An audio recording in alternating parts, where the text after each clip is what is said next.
Hey, what's up, everybody? Welcome to the Game Industry Executive Summary. What a crazy turn of events last week. I thought 2 weeks ago was crazy, but this is even more crazy to a certain extent. With us, the unbelievable Manu Rosier, and as always, the dashing Dave there. Welcome on board, gentlemen. Thank you very much. Good to see you both. We have both upgrades and downgrades today. So we have a sick Manu with an upgraded microphone. Yes. Dave. What's my downgrade? I mean, we said the quality of your video is washed. Oh yeah, today. That's right. I'm all washed. Yeah. I think it's just me. I think I'm just washed. I actually want to apologize to people who are listening because for whatever reason, like I can hear Dave perfectly right now, but whatever reason in post-production, there's a lot of cutoff and issues, and Dave has promised to get a mic for the next edition. I'll do it. Okay. Obviously, again, like in previous episodes, I've gotten the feedback, "Hi, you're starting too fast. You're not asking the guys about their lives and shit." I'm like, okay, I will ask the guys about their lives. So, Okay. gentlemen, what's up these days? What's happening? What happened last week? What are you playing? All that stuff. So I've been playing. You know, sometimes you just need to take your mind off things. Sometimes you do that with a very involved game. Sometimes, as I frequently do. Sometimes you do it with a mobile game called Hamster Inn, where you run an inn for hamsters, also other little animals, and you tap the little things and you give them meals, and it's very cute. And I've been enjoying that. I think of all the idle games that I've played, probably too many. It's one of the more charming and well put together ones. Aside from that, some of the other ones are under NDA as it goes. Dave, is it called Hamster Inn? Hamster Inn, that's correct. Okay, I can actually change Is my... it the Telegram game? No. The studio is called Hyper Beard, I believe. It's a Korean studio that makes these little idle games, basically. Yeah, but that's not the game on Telegram, right? No, it's just on iOS. It's this one? Yep. Yeah. That's beautiful, by the way. Yeah, I think they had some really nice art. This is sort of what my daughter downloaded, and it sort of jumped out to me as much more put together. Wait a Some of second. the other games she downloads. Is this like the Fallout Vault thing? It does look like that. It's from a gameplay perspective, it's a lot simpler than that. But it's got that same cutout, that same subterranean vibe. That's beautiful. Yeah. How about you, Manu? What's up in your world, man? I'm just checking because no, there is another hamster game actually. I think is it Hamster Playground or something else? There's multiplayer game right now with a hamster. I mean, hamsters are great, so I would not be shocked if they're showing up everywhere these days. Yeah, I think Hamster Playground is a game. Yeah, it's on Steam. Yeah. Yeah, But I am so I finished Ghost of Tsushima completely with the DLC. Yeah, I'm not coming back to what I said before. I mean, great game. Too much idle time for me, but great polished game. And it was the open beta of Call of Duty Black Ops 6 this weekend, so I fell down again in the rabbit hole. So I played it, and now I'm back at just Call of Duty Modern Warfare 3, just grinding when I have some time. Just I'm excited again about Black Ops, about the new installment, but let's say it's not very productive, right? It's just grinding points and weapons and stuff like that. But at least there is no idle time at all. It's just non-stop action. So it's the opposite of Tsushima. For Tsushima, so am I hearing correctly? You platinumed the game? Or just finish the main? No, I think I'm missing some stuff, and I had enough, and I don't want to feel like it's a core, sure, where you have to tick all the boxes. So I finished the main campaign, most of the discoverable location and stuff like that. I think probably did 70 to 80% of the game, and I think that's kind of enough already. Yeah, it's funny for me with that one. I platinumed the main game. Love the sort of the vibes, as the kids say. But then I downloaded the DLC, which was 4 or 5 months after the main game, maybe later, can't remember. And I was all excited, then I started, never touched it again. That happens to me a lot with those open world games that once you there's enough game, right? So once you lose sort of that momentum, it can be hard to get back into it. I tried to get back into Elden Ring. And I was like, oh shit, there's I feel like at one point I need to start over. But also my 8-year-old son got to try it for the first time. He was like, what the hell? This is so hard. I was like, okay, yeah, dude, I guess you haven't tried a real video game. Have you suggested that he get good? Yes. Okay, good. I think the concept for this generation, because when I was 8 years old and I played Castlevania 3 on NES as an example, that's a hard ass game. Like you have to and I think there's continues at certain points, but it's not it's not as hardcore as the first one where you have to start off from the beginning. But still, there is still that element of get good, right? And I think kids playing Roblox and Fortnite mainly, or let's say Super Mario Odyssey, the get good part is not really ingrained in them yet. But I'm trying to get them in shape, like whipping them up in shape, and maybe I should take them through this course of this month you're only going to play these types of games. We'll see. But that's going to make him love those games. It's always with kids, you have to force them to do things they don't want, and then it always works out in the end. Twice in a row last week, I want to take them to jiu-jitsu class, and they're refusing. And then once they're there, they're having fun. I was like, okay, what the hell? Yeah, it's a classic one. Sure. Yeah. Games are tough. My daughter does Roblox, and that's what I feel like was a test for me as a gamer parent, because my mom didn't want me to play any of the games that I was playing as a kid because she did not like them. That didn't work out very well for the whole Dave and game situation. So when my daughter started playing a game I didn't like, I had to be like, well, okay, I'm going to meet you here on your terms. I'm going to play this with you. Let's go. We're going to have fun. Yeah. Good shit. Let's get into it, guys. I have my mighty cube here, as usual, and I'm looking at Manu's amazing newsletter. Starting at the top, well, there's two interesting things here, both out of PlayStation, and I'm sure you've seen the memes of the things are burning, and then things are good, and then things are burning again. But I'll let you guys comment.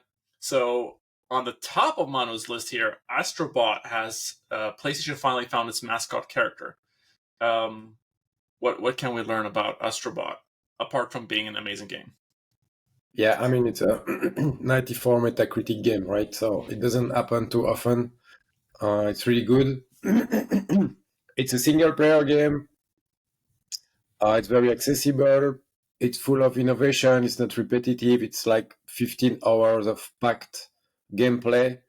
You never feel bored. It had also only one release date, which is kind of something good. I mean, everything is simple about this game, right? Like the skill. By the way, sorry, Manu. What's the reference here to the single release date?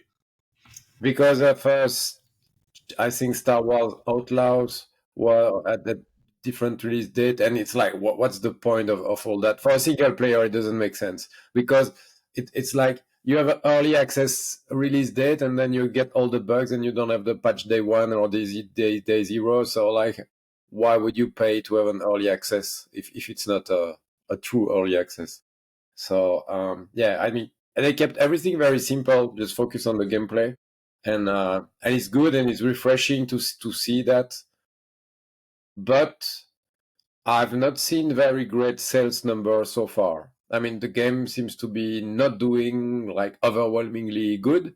So I something to follow up and to see in a few weeks if it picks up in terms of selling units, basically, because that's the only way they can make money out of that title, right? And I think it's 70 euro or dollar. I mean, it's full price PS5, and it's PS5 only, obviously. Yep. And it's probably unlikely that it will be ported to PC with all the references to the Sony IP in there, but who knows?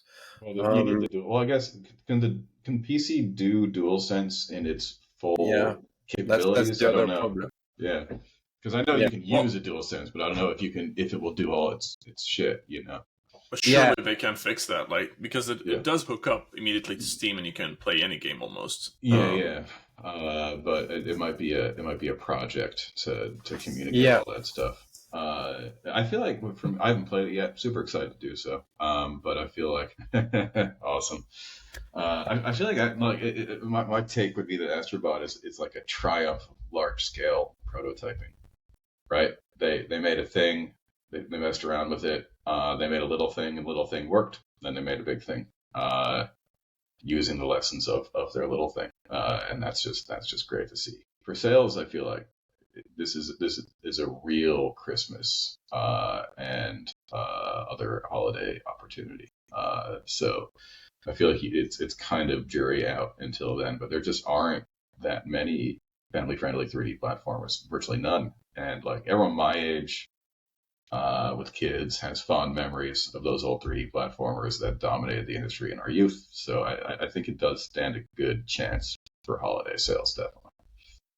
I would add, by the way, platformers are making a comeback-ish thingy here. Like, what I'm trying to reference is, first of all, like, the Stumble Guys, the Fall Guys types games, those spawning, like, the traversal or platforming type experiences on a multiplayer scale. You gotta say Fall Guys. You can't say Stumble Guys and Fall Guys. You gotta say Fall Guys and Stumble Guys. Fall Guys. Okay then. But those games currently live inside of Roblox, inside of Fortnite, inside of Minecraft, inside of Counter-Strike even. But it's I think like we might be seeing a small resurgence, which I'm really happy about. And to your point, by the way, Dave, the first what was it called? Astro's something? Playroom. That was a proper demo. Like a proper demo. No, like obviously, like most prototypes cannot be complete to that degree. Yeah, but it is cool that they were able to do that using the specific situation of being a first-party studio doing a free console launch thing.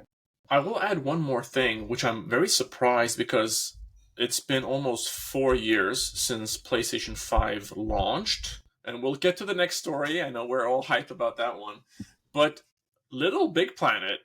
It did sell millions and I think it made a lot of money. We haven't seen anything from that studio ever since they kind of like launched and kind of tried to sweep it under the rug. What is that game called again? Not Memories, it's Dreams. Thank you. Yeah. People made such cool shit on Dreams. Yeah, I feel like Media Molecule is just... Wait, they announced something. Didn't they? While you search that stuff, I feel like Sony has, like, interesting enough in the platformer genre, try to do these things, and I am really hoping. So to Manu's point, I'm really hoping that they sold at least a million copies the first week for Astro Bot. Obviously, still to be determined, but I hope they find success in that and can continue and provide some awesome single player content. It is purely single player, or can you do co-op, by the way? Single player. Single player. Okay, gentlemen. I'll just as a coda to that. They're working on something new, a new IP, and I believe it involves. Does it involve Cillian Murphy? I saw somewhere that it involved Cillian Murphy. That might have been an idiot internet rumor, though. By the way, they also did Tearaway on PS Vita. Yeah, I mean that was basically Astro Bot for the Vita, right? It was about using the hardware. Yeah. Yes. Cool yes. Game. Amazing game. That very few are talking about, or remember, for that matter. Okay, I'll move on to the next item, guys. Huge news, huge backlash. I'm gonna say pretext, and I'll let you guys comment. I'm sure there's a lot of smart people at Sony, but tell me. PS5 Pro announced yesterday-ish, $700. No hard drive. Sorry, no CD, drive. No disk drive. Thank you. Trying to find the words. Thank you, Dave. And by the way, Dave, I think I misspelled your name again. this week. Well, mispronounced, yes. You Mispronounced. Yeah. Fear. Right? Fear. Fear. Yeah. There you go. When two vowels go walking, the second one does the talking. Fear. Okay. Yes. We'll try and remember that for the next time. Yeah. Manu, what can you tell us about the PS5 Pro? I don't want to talk about it already. All right, already too much has been said, and We're on a podcast. We have to talk. That's what we do. It's a typical example of something that feels wrong on the surface. Might be wrong in the end, but it's like everybody now is gonna have an opinion on this and gonna say this or that, and it's stupid and things like that. So I'll give my take. For me, it's more like it's strange month for Sony, right? Because they had the problem with Concord, and then they had Astro Bot positive, and they have this one negative. I don't know. Maybe they are trying to position themselves as being the most advanced console maker compared to Microsoft, which is stuck with the Series S. Maybe they are just showing by having a very expensive Pro edition that the standard edition is a bargain, like price anchoring stuff. But beside that, I'm not gonna buy one. And if I don't buy a PS5 Pro, I don't think many people will do, because I buy stuff, right? I'm the kind of person that's not really budget's not really a problem. But here, if it's about seeing the background of a 3D game with slightly less pixels, I don't think it's enough. And I think the problem they have with this generation is because the change of having a solid state disk drive already changed so much, increased so much the comfort of playing, right? You don't have to wait for loading anymore. It's already such a huge step, but difficult to market. I'm like, I don't really see what could go faster, or like maybe a few more frame per second, but I've never felt playing on the PlayStation 5 that this is really a problem at this point. I'm not sure there are many games that actually would benefit from that, and they did a very poor job at presenting. I think they presented PS4 games to showcase the power of the PS5 Pro, right? I mean, like, I mean, that's, I can see the counterintuitive benefit there, which is that, like, the kinds of people that want to buy a more powerful console are the ones that are interested in like performance upgrades on old games. Like, basically what I'm saying is, if you can make Bloodborne run at 300 frames a second with this thing, then that's worth €700 to me, plus VAT. I don't know. It's very strange. And then at the same point, they increased the price of the controller by $5. Also, sneaky move. Mm-hmm. I don't know. Maybe something will come out of that, like a big master plan. But right now they just get negative PR. But what I've seen is there is a surge in selling of the PlayStation 5 disc editions. So maybe that was the plan. Ultimately, it's to sell more of the standard console with the disk drive, and then maybe that's what might be working right now. Yeah, for me, obviously, it's not like just a quarterly report focused thing, because you had to work on these for a really long time. But it does look suspiciously like that, in that, like, it is a plan with a lot of long-term question marks that will inevitably put in a brief boost of income, because some people will buy it. I don't think enough people will buy it, but some of them will. So it does seem like it's a bit of juice in. If I may add here, obviously I am a PlayStation fan, if you can see from my background. And this is probably a question for Dave, considering your background as well. And not your physical background. Yeah, I was going to say, lighter background. There's the trash, there's the Pokemon. What do you want? Your writer take here. Are we almost back with cocky Sony at PS3 days? You remember those days when Sony was dominating before People releasing? People have been saying that. I mean, they are in a similar position, right? They're in charge. And so you can see them doing it. It does feel like a bit of a victory lap to be able to release this PS4 Pro, especially because things are probably going to work out. Excuse me. Yes.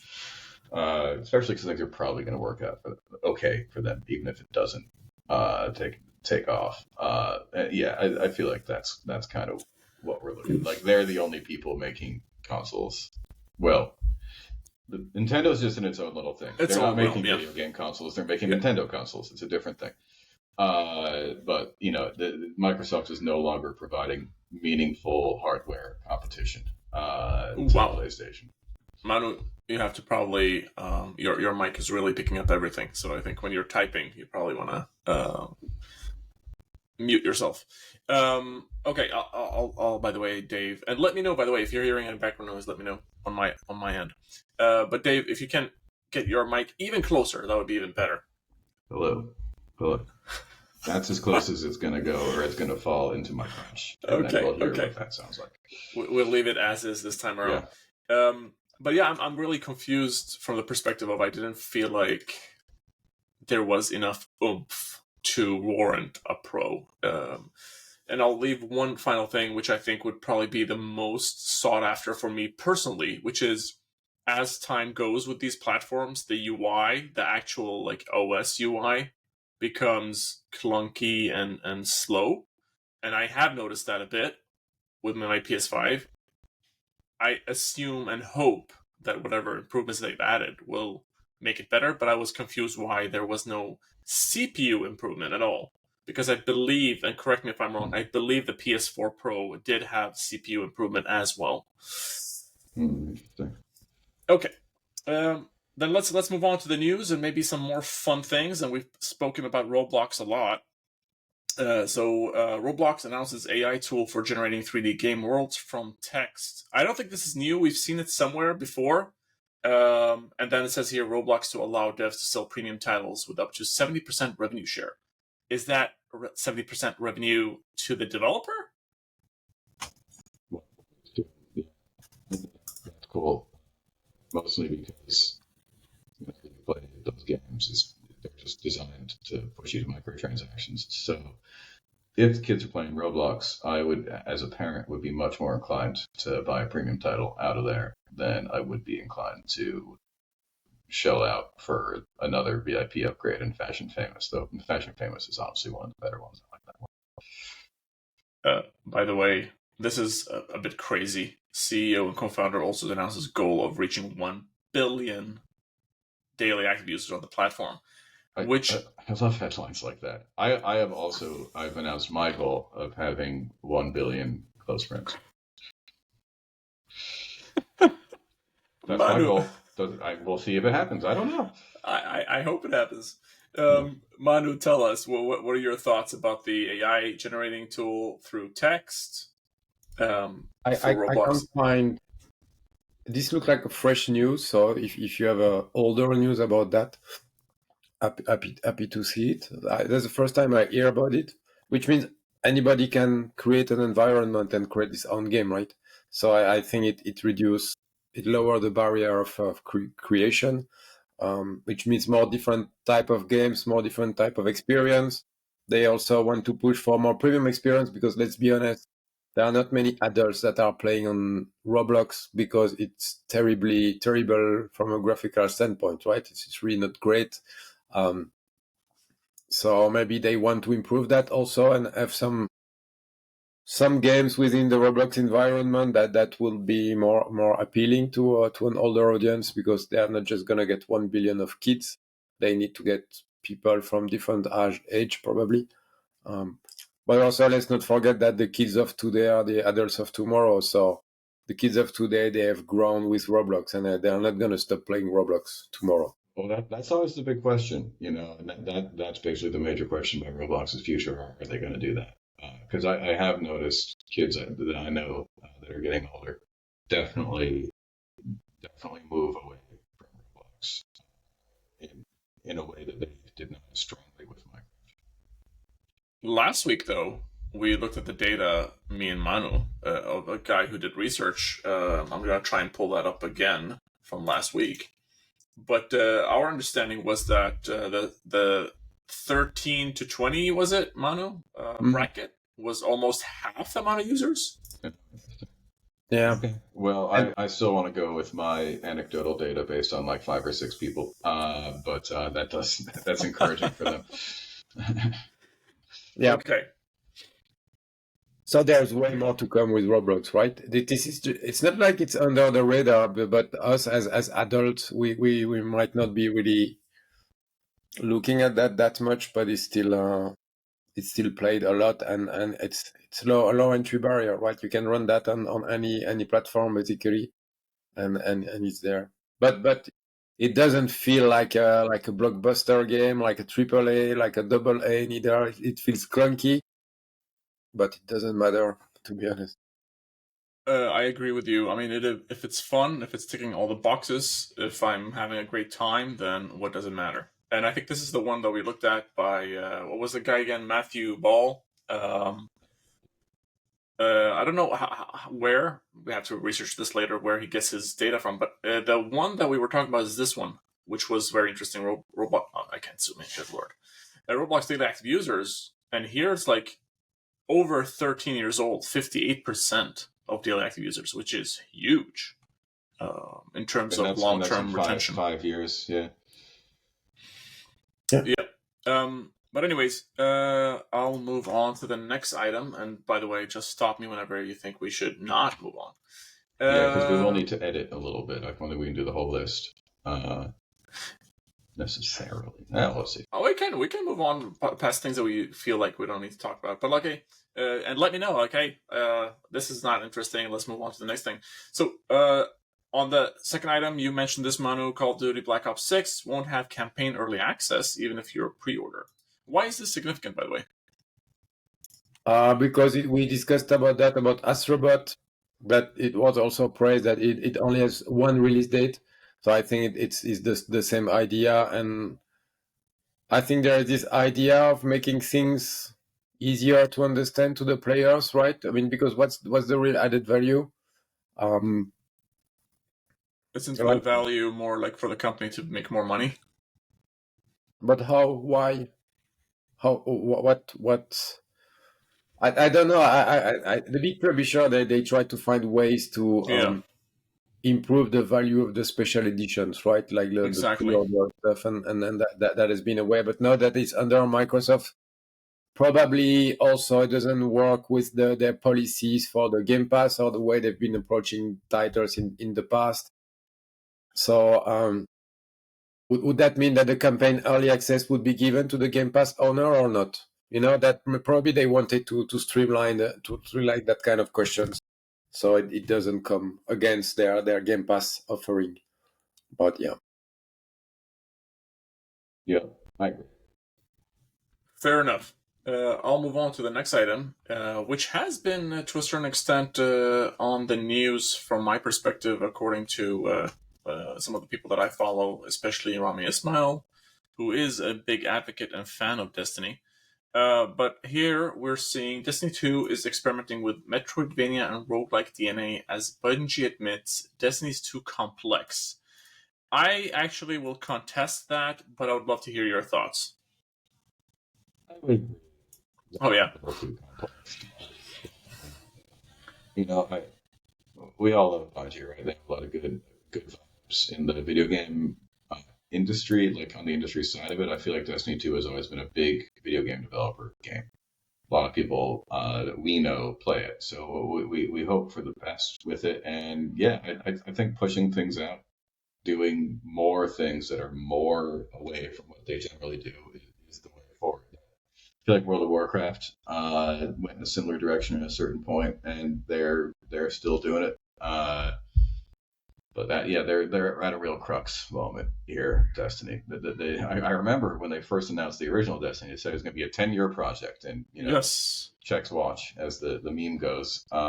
So I hope they make it through this difficult moment.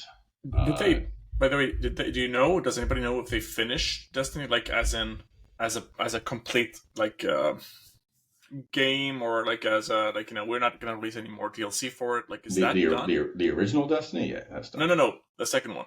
Oh no, that's all of the stuff they're talking about is going to be under the aegis of Destiny 2. No, I see. Yeah. But what I'm trying to get to is, like, are they ending support for Destiny as a?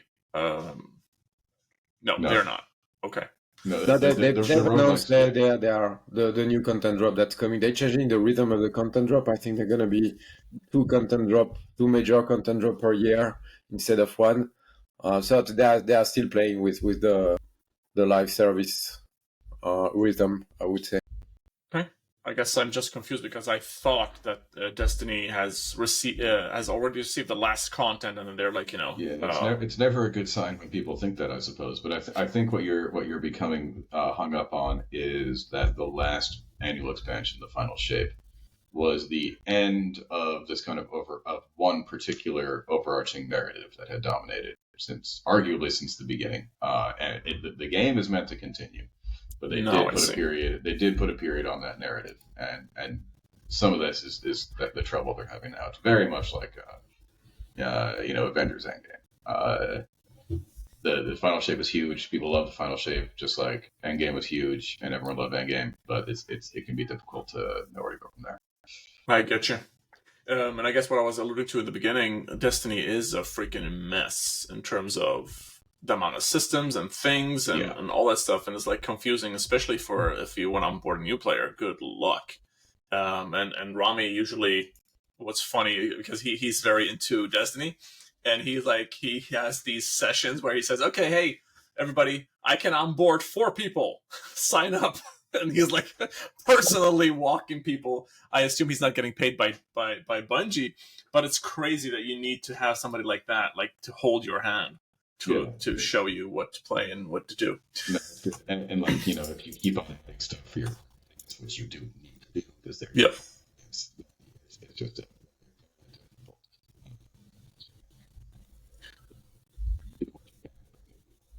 okay, cool.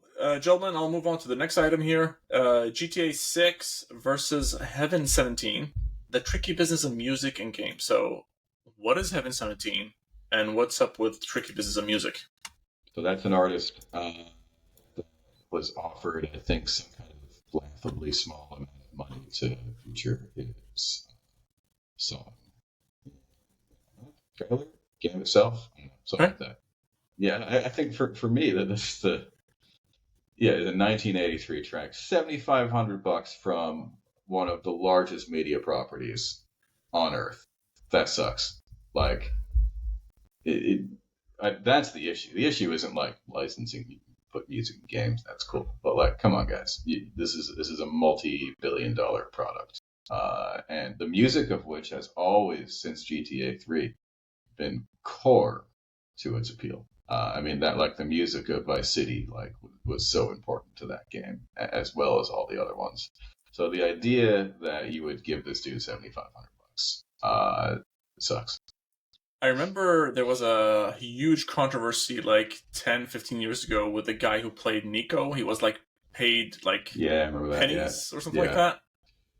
Was it Nico? I forgot the name of it. No, that's my cousin, Nico, that guy. Or the other guy, I don't know. No, Nico is the main character. Oh, it was the guy that played Nico, yeah.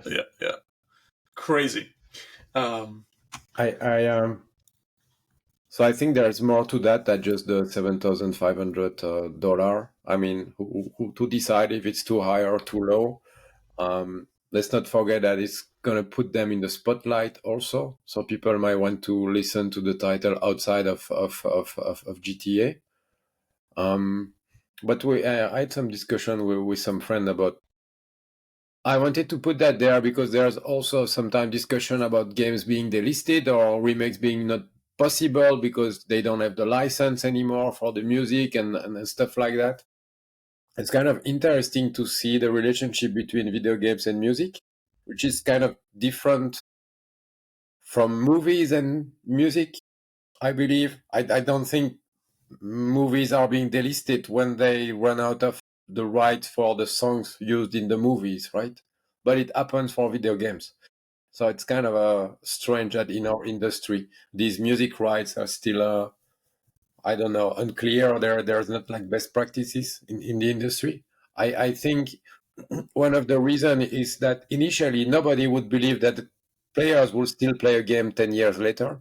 So they say, okay, it's enough if we buy the rights of the music for 10 years, because in 10 years the game is dead anyway. But what we see in recent years is that you have all these remasters, all these remakes that are bringing back the same games again. You also have the fact that the technology is not moving as fast as earlier, which means that it's totally normal to still play Skyrim, for example, which is a 12-year or 14-year-old game. So I think this music rights probably needs to be rethought for future games if you don't want to have the same issues of delisting games because you don't have the right of some of the material within the games. I was consulting for a project not so long ago, and they needed music, and I reached out to a company, and I was extremely surprised because that was the first time I got encountered with this thing, because he was saying, yeah, well, you pay us roughly $300 an hour, and we'll make music for you. But oh yeah, by the way, we own the music. I was like, what are you talking about, dude? Like, if I hire an artist to create some graphics or to create concept art, we own that stuff because we're paying your salary. But it seems like the music industry has something. I mean, historically speaking, a lot of, unfortunately, people get screwed in that industry for a long time. We saw what happened with Taylor Swift and all that stuff, and you have to remix your stuff to own it in the future. I'm not sure if Dave, if you have any thoughts about that, or if you have any knowledge about that area as well. Yeah.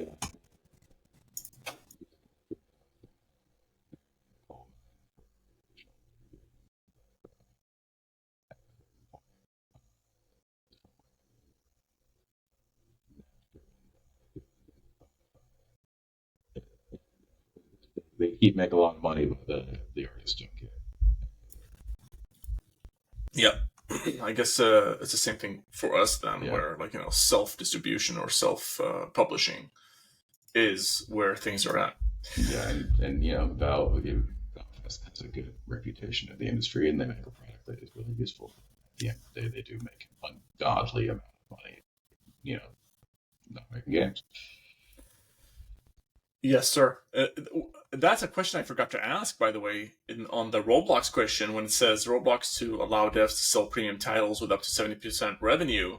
That means, though, that's 70% out of the 70% that is left from Roblox paying first party as well, if it's on first party. Do you know what I mean? Oh yeah, I mean, generally speaking, that's going to be mobile, mobile and PC. Mostly mobile, I think. So yeah. Oh, so okay. So if I understand this correctly, then that means also they would probably release an app outside of the App Store. If we talk about iPhones, then, because on Google phones, what's the iOS? Or what's the OS on Google phones again? Android. Android. Thank you. On Android phones, you can actually launch your own separate store outside of Google. But up until this point, I'm not sure if this doesn't encompass the US, I believe. Maybe just it's EU, maybe only. Yeah. Where you can have your own store outside of the actual Apple App Store. Because now it makes a lot of sense to release on the Roblox platform specifically. Yeah, I wonder if though, because you can still buy in-game purchases, and I don't think Apple minds when you're buying stuff in their game so long as they're getting their cut. And so I do think that given the current guidelines, it would, you can pay $10 for Robux. So you can pay $10 for a premium experience. And maybe they could even get around any potential problem by just saying, having you pay for it, those premium experiences in Robux. But yeah, I think that still works with that. So long as they're giving the money they need to Apple, I think Apple's fine with it. Okay. I'll move on to the next item then. Final item on the news. After 350,000 signatures in an EU consumer rights campaign, Ubisoft is adding offline modes to the Crew. Games. Yes, to the Crew games. I thought there was only one. No, there are three. I mean, there are the Crew 2 and the Crew Motorfest and then the original, the Crew. So, yeah, it's unlikely that you have 250,000 players of the Crew in these signatures, but I think it's interesting. And petition, they want to reach 1 million, right? We've discussed about that petition before, and let's see how it goes and if it will have an impact on the publishers, like to have, having to keep their games playable somehow. in the future. So it's interesting. I mean, it's a good move, I would say, from Ubisoft to do that. And speaking of Ubisoft, there is apparently a disgruntled Ubisoft investor who calls on the company to potentially go private due to the share slump. And I think I was discussing this either with you guys or somebody else, where like, oh yeah, somebody can just come in and buy Ubisoft like that because of how cheap they are today. But tell me, what's going on in the Ubisoft world? Well, what's there? Oh my god, I forgot the name. They're only worth 2 billion right now. So basically, anybody can buy them. Chump change.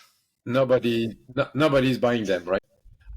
Because probably of the structure they have, the fact that it's a French-based company, the fact that the founder, so the Guillemot family, doesn't want to sell. And there are like 20,000 people working in there. Market cap 1.5 billion, right? So it's even even lower. When you see all the IPs they have, you might think that it's really cheap just for the IPs, but the problem is that the IPs come with the structure, the people, and everything. So there is I guess I understand that some investors are a bit vocal about where they are going, because Star Wars Outlaws, to be honest, nobody's talking about it anymore. It sold half of the first week of Assassin's Creed, the last one from last November. So 2024, Assassin's Creed 2024. 23. So even half of Mirage. Yeah, of Mirage, which was kind of Valhalla did, yeah. Add-on, right? Like a DLC, full game DLC. And so twice as much as Avatar, but half of Mirage. So it's low, right? There's no way they're gonna sell. I don't know, maybe they're not gonna sell 10 million of that game. They might sell 7, 8 with good promotions, but more than that, it's unlikely. Which is not great for a Star Wars game, which probably was quite expensive to build. And they I don't know. I mean, we discussed about Ubisoft in previous week.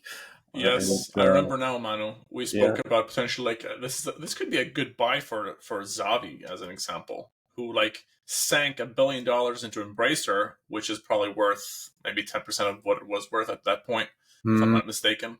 But this investment, I mean, if they can like get an agreement with the Guillemot family, or maybe there could be a good deal. Because I think there's a lot of value in there. They have a lot of problems, obviously. There's a lot of talent, and there's a lot of just sort of infrastructure and even IP that could be valuable. I was going to say maybe there's a lot of bloat as well, to be honest. And I know it's not probably the best thing to say today, considering how many people unfortunately are losing jobs. And we saw that. Did we add that news story about Xbox? Yeah. Yeah. Oh yeah, I see that now. We'll talk about that soon. But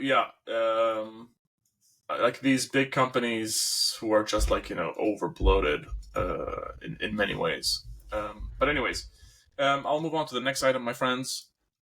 This is also continuing on the same trend. EU consumer group slams manipulative video game spending tactics.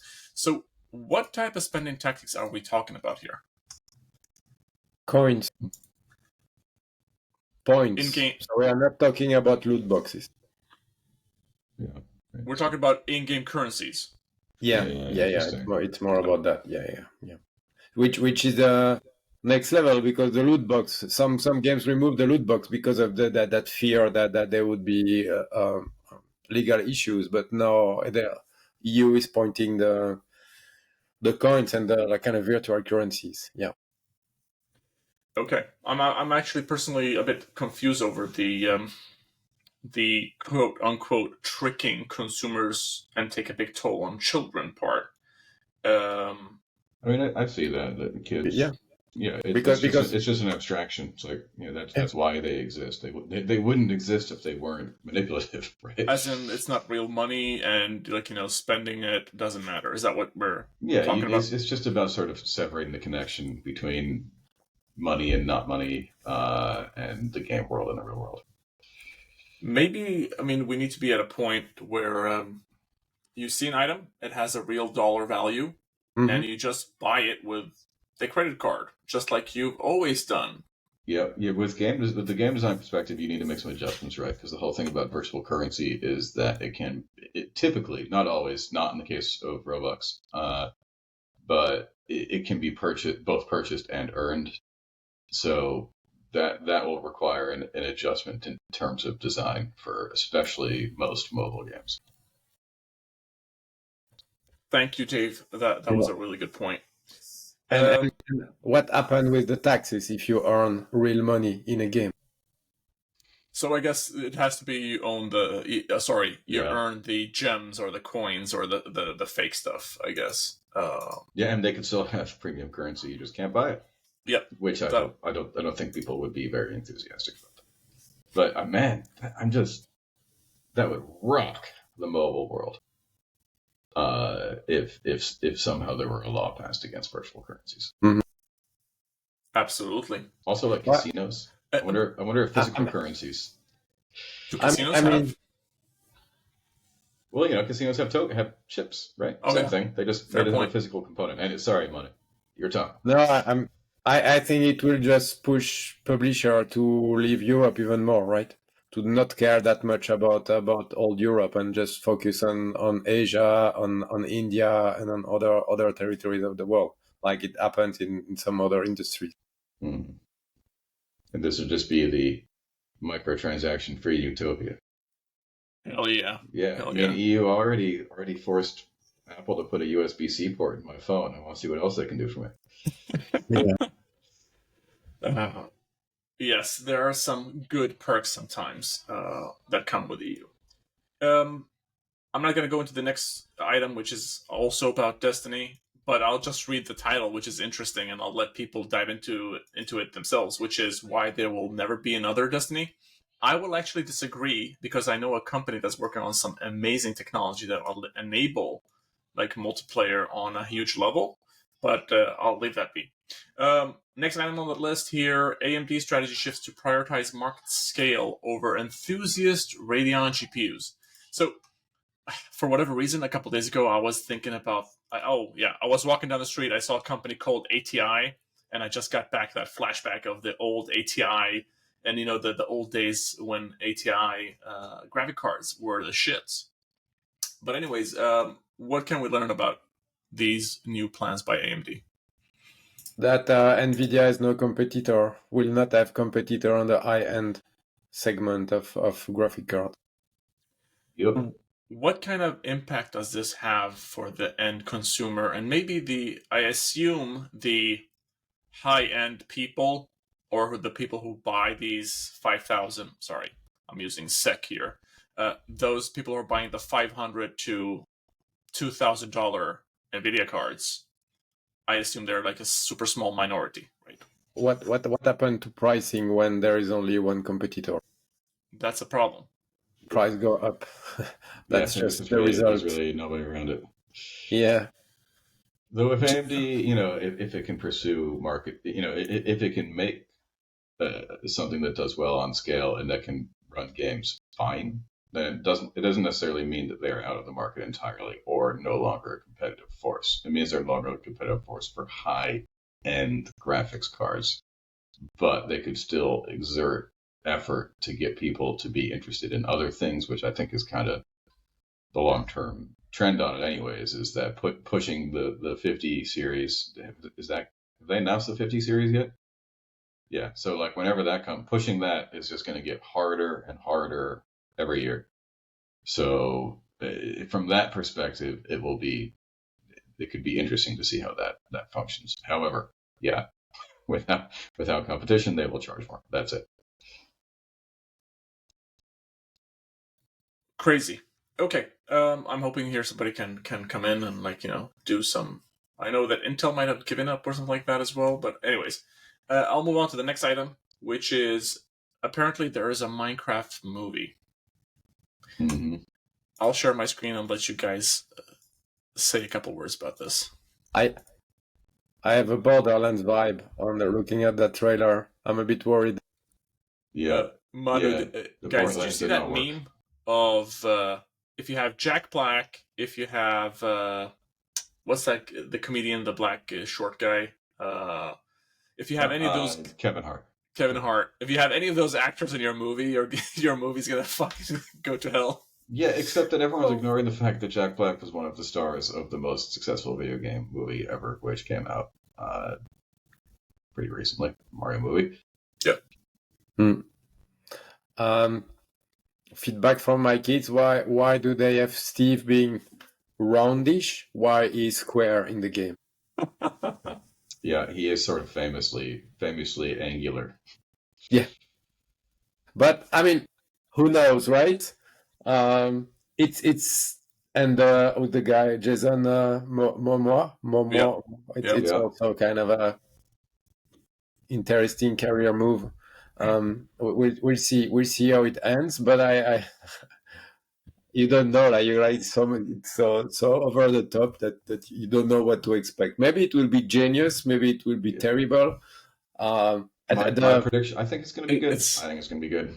Okay, wow. I was going to say it's going all down here from your boys. Borderlands has way too much baggage. You have a lot of shit you have to do if you're going to make a Borderlands movie. There's like a vibe you have to hit. There are characters and settings and a general plot you have to hit. Minecraft is not bothered by any of that. So they just have to make a bog standard hero's journey movie. It's a clean slate almost. Yeah, exactly. And so long as they can keep focused on that, they have a good cast, actually. Jack Black, Jason Momoa.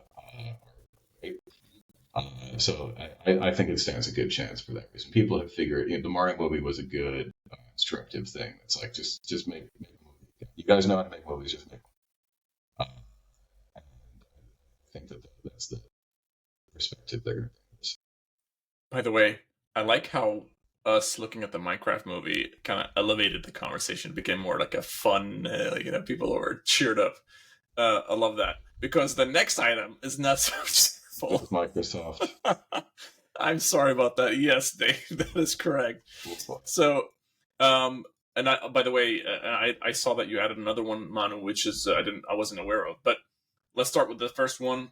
So Microsoft is continuing to lay off after purchasing so many other companies. I'm not sure where these 650 people, unfortunately, are losing their jobs, but what can we learn about this item? Sorry. It's I don't know, it's more people again. It makes sense when you're buying a big company as big as Activision Blizzard, right? So I don't know, we all feel a bit powerless when we see these big numbers. It's probably a lot of redundant position, but I think what is tiring with the industry is the number of waves, right? It's like waves and waves and waves, and people would probably like to breathe a little bit, but it's coming again. And I feel like Phil Spencer is probably not as popular as he used to be among the gamers. He used to be very popular, very like, I'm also a gamer, I understand you, I have funny t-shirts, and I'm your friend. Well, I mean, especially, by the way, I'll add to that. I mean, I love Phil Spencer, and like, he's a hardcore guy when it comes to gaming. But with a quote like this, we have made the decision to eliminate approximately 650 roles. I'm not sure if this is a real quote or not. I'm assuming The Verge has a real quote here. Yeah. But wording it like that feels very off. Like, I'm assuming a PR person would pick that up and say, hey, don't use the word eliminate when you're talking about getting rid of people. What the hell? That's pretty standard. Well, technically the word eliminate applies to the word roles, but same point up here. But I do feel like that's standard language. I'll move on to the next one here, which is a follow-up. Tina. Tiny Tina's Wonderland and Diablo 4 support studio lays off 139. So this is a support studio that worked on these games, and they're laying off 139 people out of 200 as Embracer Group Fallout continues. So does this company, is it owned by Embracer, or is this a third-party company that we're talking about? Lost Boys Interactive. They are owned by Embracer. They're owned by Embracer. Yeah. And they support Diablo 4 and Tiny Tina. Okay. And PUBG. Yeah. Wow. What kind of support are we talking about? Customer support or another type of support? No, support like developer support. Yeah. Gotcha. I suppose. Okay. Well, there was another quote I didn't put this week. It's like some ex CEO or like exec from Sony or from I don't know where, I said developers they should just drive an Uber and take a break until the situation gets better or something like this. It was kind of let me find it.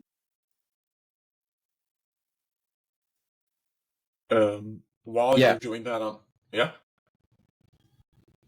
what did we learn? I'll share the in the chat so you can show it.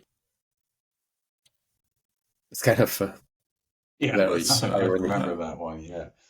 Yeah. Really, man, these people just don't say shit like that, dude. Yeah, I mean, go to the beach for maybe he's an ex PlayStation exec, so maybe he doesn't have a PR team anymore, or he doesn't care about being blunt.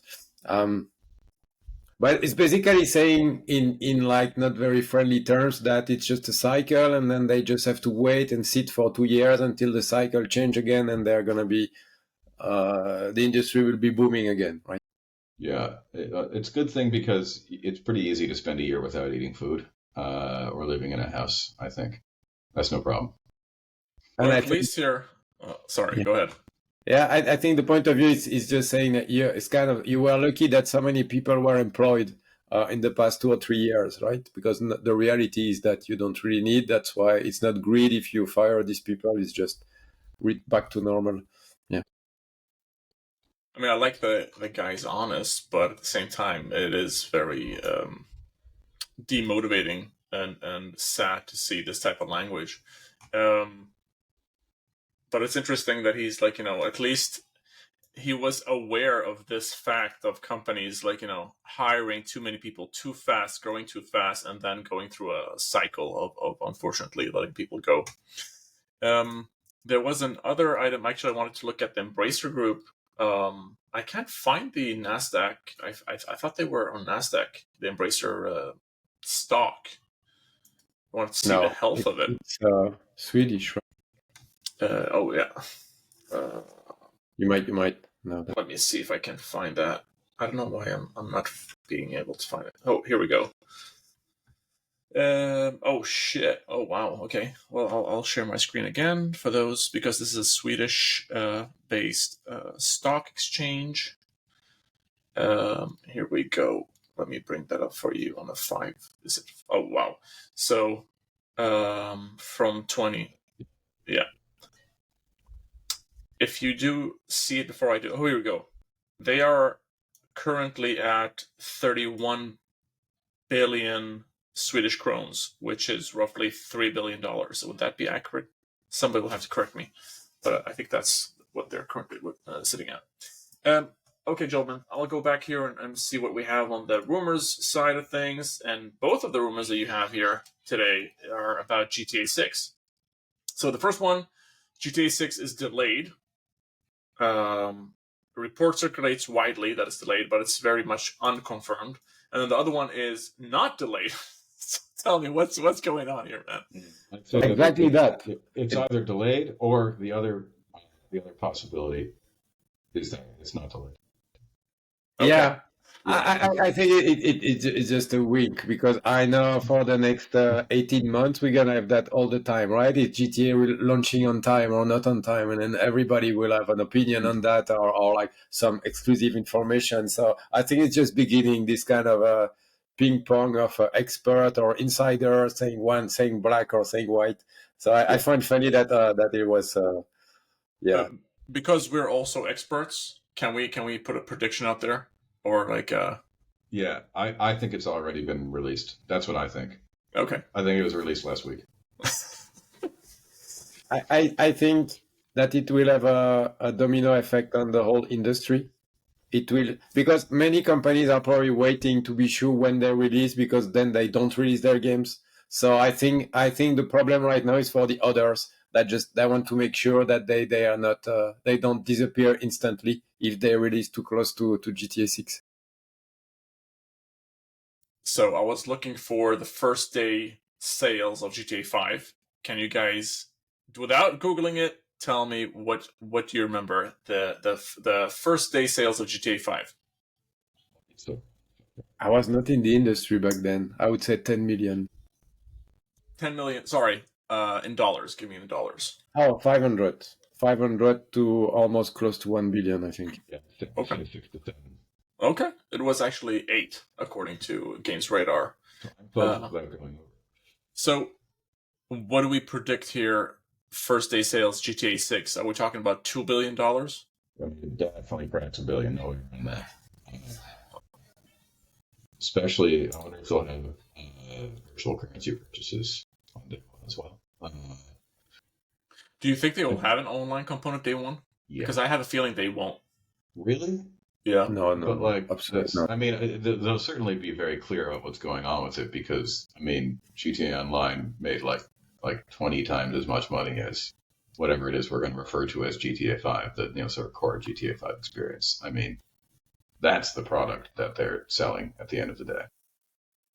Well, there are. I mean, GTA Online is not GTA 5 Online. It's GTA Online, right? The arrival of a GTA 6 doesn't mean that GTA Online disappears. It might just be an upgrade. It might not even be a graphical upgrade. But I think, I don't know. You don't think they're going to take this opportunity to build some new base level systems in there to try and get an even broader fan base?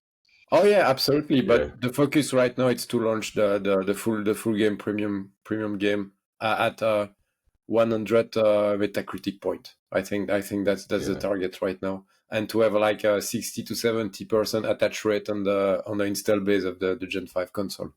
I think that's the idea. So it will be completely dependent on the number of console you have at that moment, because it's not on PC, the launch. It's ratio of that, probably a proportion of the $80 multiplied by the number of console multiplied by the attach rate. I think that's the proxy. Let's hope they don't let those Hauser guys write it anymore.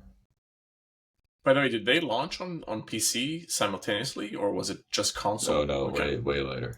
Yeah. But this time around, I feel like it has to be on PC as well at the same time.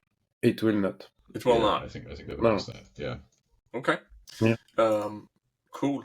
Then let's move on to the numbers, my friends. We don't have a lot more items to talk about, but on the first one, which is very interesting to me personally because I work on Helldivers, and I see this game as a direct competitor in a sense.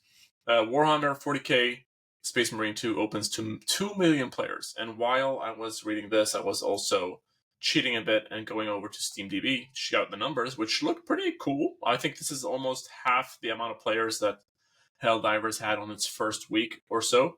But I'll let you guys comment. I think it's good.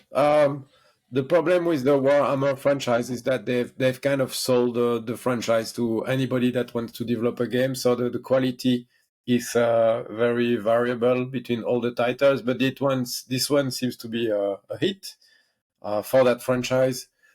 So we'll see, but it's good. I think the game is like 80 something Metacritic, so rather good. I think it's a direct competitor of Helldivers 2, and probably you might see a hit on the active user right now because of the launch of that one. A different kind of space fascist simulator. I wonder if they will ever do like a collaboration, like bringing over characters or like some cool stuff. That would be interesting. Then the other item here, Street Fighter 6 sales top 4 million. Uh, anything that you would like to add on that? No, just Okay. numbers. Yeah. Okay, I'll move on to the last item then. On the numbers side, fewer, and I don't know what this is, so you have to explain it to me. Fewer than 3% of PS5 owners have purchased a PlayStation Portal in the US. What's PlayStation Portal? It's like a Oh, it's like the remote... like an NVIDIA screen. Shield kind remote of. screen. Yeah. $200 remote controller with a screen that you can stream. You can stream your console on that. I think it's designed for people that maybe in a house only have one screen and have different user of the TV, so you can play on your PlayStation even if you don't have access to your TV screen. I think it's more like that. Yeah. So, just quickly, sorry, Dave, I'll let you continue there. All I said was, yeah, I got nothing. Thank you for your honesty, Dave. Always adding that flavor. Yeah. 3% of, and this is only US, by the way, but 3% of totally, let's say they sold at this point 50, 60 million. What's that? That's like almost 10 million units-ish? No, that's incorrect. That's not how percents. No, that's less than 10 million. Let him do the calculation. Yeah. Like 300,000-ish? I'll let Manu do the numbers here because I'm multitasking. I don't know about the install base, but it's a few 100,000 units, yes. Which is, I mean, it's not bad neither. And I think that some people are saying, yeah, you see, everybody said that the PlayStation Portal was too expensive at launch. They would sell 3 units, and now they've sold a few 100,000. So maybe the PlayStation 5 Pro will sell better than what you think because there are more people that are ready to spend $700 on that. What I've also read is analysts are saying that they will sell as many PS5 Pro as they sold of PS4 Pro. I'm not convinced about that because I think that PS4 Pro was very successful. As a few. I would say I will add to that because at the time the PS4 was reaching its limits in terms of performance, both on like OS level and game level. So the PS5 Pro did change it a bit and also added I was gonna say, I'm looking for a word now, a jet engine to the console, so you don't have to hear your family in the background. Exactly. Yeah. Mm-hmm. Okay, gentlemen, we are at the end of this. I'm not sure. So, by the way, people are asking, Manu, you seem to have taken out the take from the newsletter these days. Is that like a permanent thing, or is that something you want to go back to at one point, or what's going on? I don't know. I think all of the news I have more kind of self-explanatory. But if someone wants to add one, he can. But for me, it's like I spend more time on trying to find 3 sentences than into finding 13 news. So finding 3 sentences is my specialty. So. Yeah, and I'm like, I think I would like for people, if they want our point of view, to listen to the podcast. I think that's also my message. That's why I try to put it more into the spotlight at the beginning, and also when I share that on LinkedIn, I think it would be good if some people start listening a bit more to what we have to say. Because absolutely, I realize the more we do this podcast, it's just the news is maybe 10% of what's interesting in all this work. You know, I think why the news are there are super interesting for the readers also, and the context. No, absolutely. And I think so. Right now, I'm looking at the numbers, and we have actually increased our audience, by the way, on the podcast, which is pretty cool. But yes, thank you for subscribing and listening in and learning with us. But as soon as I get like somebody to help me out, because I am looking for somebody to help me out, like, you know, manage this stuff. I hope that we can start like, you know, putting out awesome content, because there's so much content in our podcast, like, you know, all these shorts and stuff like that people can take out and use and maybe post on Twitter and all these places.